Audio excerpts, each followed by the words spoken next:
వినాయకుడు, విఘ్నేశ్వరుడు, గణనాథుడు, గణపతి, గణేశుడు, విఘ్నరాజు, లంబోదరుడు, ఏకదంతుడు, వక్రతుండు, హేరంబుడు, ఏ పేరుతో పిలిచినా పలికే దైవం వినాయకుడు. గణాలన్నిటికీ అధిపతిగా, దేవతలందరికీ అధ్యక్షుడిగా కొలవబడే దేవుడు వినాయకుడు. బుద్ధిని, విద్యని ప్రసాదించే దేవుడు గణేశుడు. సంగీతానికి అధిపతి విఘ్నేశ్వరుడు. విఘ్నాలను తొలగించి అజ్ఞానాన్ని తరిమివేసే దేవుడు వినాయకుడు. ఇలా ఎన్నో ప్రత్యేకతలు కలిగిన దేవుడు వినాయకుడు. ఈయన గురించి ఈ వీడియోలో కొన్ని విషయాలు తెలుసుకుందాం. వినాయకుడు శివపార్వతుల పుత్రుడు. వినాయకుడి జననం గురించి ఒక కథ మన పురాణ గాథల్లో ప్రాశస్త్యంలో ఉంది. ఆ కథ ఏంటో ఇప్పుడు మనం తెలుసుకుందాం. పార్వతీదేవి పిండితో ఒక బొమ్మను చేసి ఆ బొమ్మకి ప్రాణం పోసిందట. ఆ బొమ్మ అందమైన బాలుడిలా మారిందట. ఆ బాలుడిని కాపలా ఉంచి పార్వతీదేవి స్నానం చేయడానికి వెళ్ళిందట. అలా వెళ్ళినప్పుడు ఎవరిని రానివ్వద్దని వినాయకుడితో చెప్పిందట. ఈలోగా అక్కడికి శివుడు రావడంతో వినాయకుడు అతడిని అడ్డగించాడట.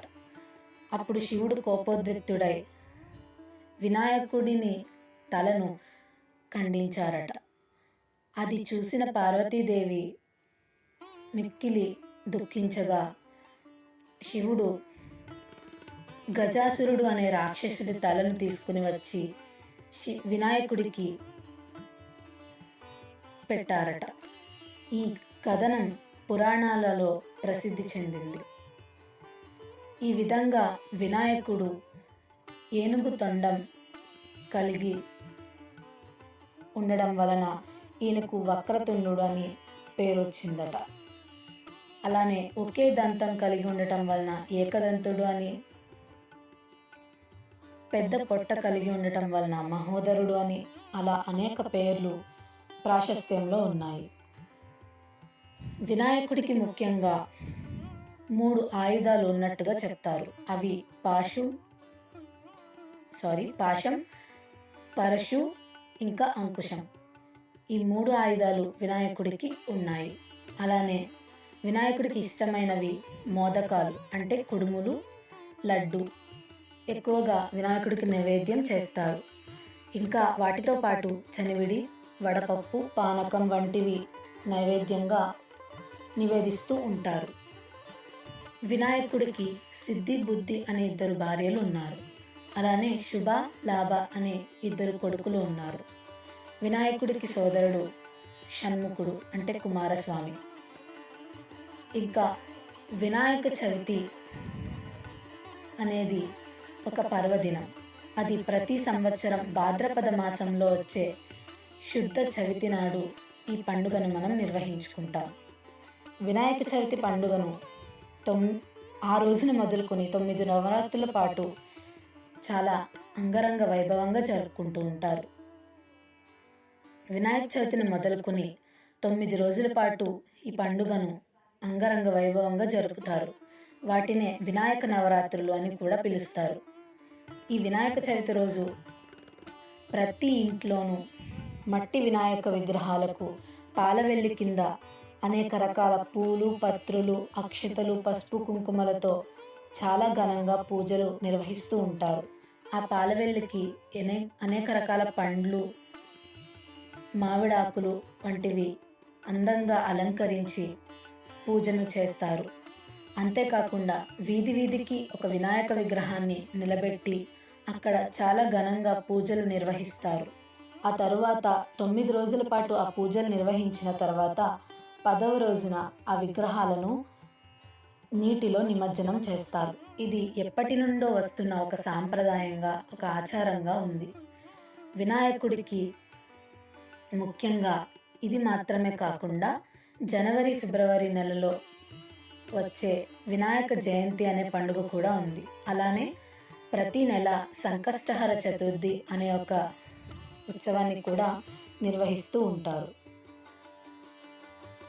వినాయకుడు గణాలన్నిటికీ అధిపతి.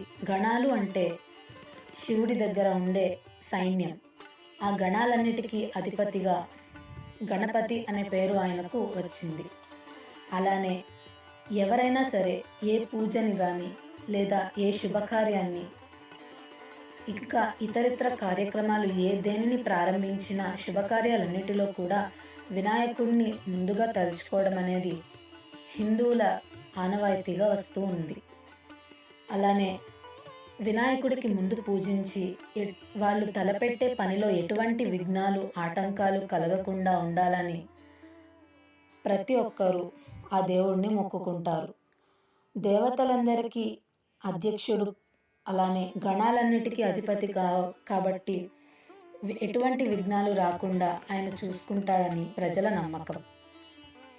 అంతేకాకుండా ముఖ్యంగా తలపెట్టే ఏ పనిలోనైనా వినాయకుడు పూజ చేయందే ఏ పని కూడా మొదలు పెట్టరు. అది ఒక రచన రచించడం కావచ్చు, లేదా ఒక పనిని అంటే గృహప్రవేశాలు, పెళ్ళిళ్ళు, ఇంకా ఏదైనా సరే వినాయకుడి ప్రస్తావన అందులో ముఖ్యంగా ఉంటుంది. ఇంకా వినాయకుడి విశిష్టత గురించి ముద్గల పురాణం, వినాయక అథర్వ శీర్షం, బ్రహ్మ పురాణం వంటి అనేక పురాణ గాథలు కూడా తెలియజేస్తున్నాయి. అంతేకాకుండా పంచమ వేదంగా పిలువబడే మహాభారతాన్ని రచించింది కూడా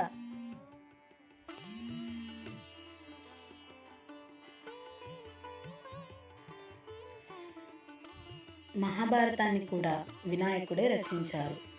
వేదవ్యాసుడు చెప్తుండగా వినాయకుడు ఈ మహాభారత రచనను చేశారు. మహాభారతాన్ని రచించాలన్న ఆలోచన వచ్చినప్పుడు వేదవ్యాసుడు దానిని రాయడం కోసం వినాయకుడికి ప్రార్థన చేశాడు. అప్పుడు వినాయకుడు ఒక షరతు మీదుగా భారత రచనకు అంగీకరించారు. ఆ షరతు ఏంటంటే, మీరు ఎప్పుడు కూడా ఆపకూడదు, చెప్తూనే ఉండాలి. అలా అయితేనే నేను రాస్తాను అని వేదవ్యాసుడికి ఒక షరతు విధించాడు వినాయకుడు. దానికి అంగీకరించిన వ్యాసుడు అలాగే అంటూ వినాయకుడికి కూడా ఒక షరతు విధించాడు. అదేంటంటే, నేను చెప్పేది నువ్వు పూర్తిగా అర్థం చేసుకున్న తర్వాత మాత్రమే రాయాలి అని చెప్పగా దానికి అంగీకరించిన వినాయకుడు వ్యాసుడు చెప్పిన ప్రతి విషయాన్ని అర్థం చేసుకుని మహాభారతాన్ని రచించడం జరిగింది. అంత గొప్ప మహాపండితులు రచించారు కాబట్టే మహాభారతానికి అంత గొప్ప పేరు వచ్చింది. ఇంకా వినాయకుడి వాహనం ఎలుక అని అంటారు. ఎలుకని మూషికం అని కూడా అంటారు. ఈ ఎలుక వినాయకుడి వాహనంగా ఉండటం అనేది పూర్వంలో అంటే మొదట్లో వినాయక విగ్రహాలు తయారు చేసినప్పుడు దీనిని అంతగా చూపించేవారు కాదు. కానీ రాను రాను వినాయక విగ్రహాలలో ఎలుకని కూడా చూపించడం జరుగుతుంది. కొన్ని వినాయక అవతారాలలో సింహం ఇంకా ఇతర జంతువులు కూడా ఆయన వాహనాలుగా ఉన్నట్లు చిత్రకారులు చిత్రించినట్లుగా ఆధారాలు తెలుస్తున్నాయి. ఇంకా వినాయకునికి మన దేశవ్యాప్తంగా అనేక ప్రసిద్ధి చెందిన ఆలయాలు ఉన్నాయి. అందులో ముఖ్యంగా మహారాష్ట్రలోని అష్ట వినాయక ఆలయాలు ప్రసిద్ధి చెందినవి. అంతేకాకుండా తమిళనాడు, మధ్యప్రదేశ్, ఉత్తరప్రదేశ్, గుజరాత్ వంటి అనేక రాష్ట్రాలలో వినాయక ఆలయాలు ఉన్నాయి. ఇక ఆంధ్రప్రదేశ్ రాష్ట్రంలో కాణిపాకం, అయినవల్లి అనే పుణ్యక్షేత్రాలు వినాయకుడికి ప్రసిద్ధి చెందిన దేవాలయాలుగా చెప్పవచ్చు. ఇంకా వినాయకుడి గురించి చెప్పుకోవడానికి ఎన్నో పురాణ గాథలు, ఎన్నో విశేషాలు ఉన్నాయి. కానీ వాటిలో నాకు తెలిసినంత వరకు మీకు తెలియజేసే ప్రయత్నం చేశాను. అందరికీ ధన్యవాదాలు. ఈ వీడియో కనుక నచ్చితే లైక్ చేయడం మాత్రం మర్చిపోకండి. అలానే మీ ఫ్రెండ్స్ అండ్ ఫ్యామిలీతో షేర్ చేయండి. మీ అభిప్రాయాలను, సూచనలు, సలహాలను కామెంట్ల రూపంలో తెలియజేయండి. అంతేకాకుండా మా ఛానల్ని సబ్స్క్రైబ్ చేసుకొని పక్కనే ఉన్న బెల్ ఐకాన్ ట్యాప్ చేసి మమ్మల్ని ప్రోత్సహించండి. అందరికీ ధన్యవాదాలు. అలానే మరొకసారి అందరికీ మా సూర్య క్రియేషన్స్ యూట్యూబ్ ఛానల్ తరపున, అలానే నా తరపున వినాయక చవితి శుభాకాంక్షలు. Thank you.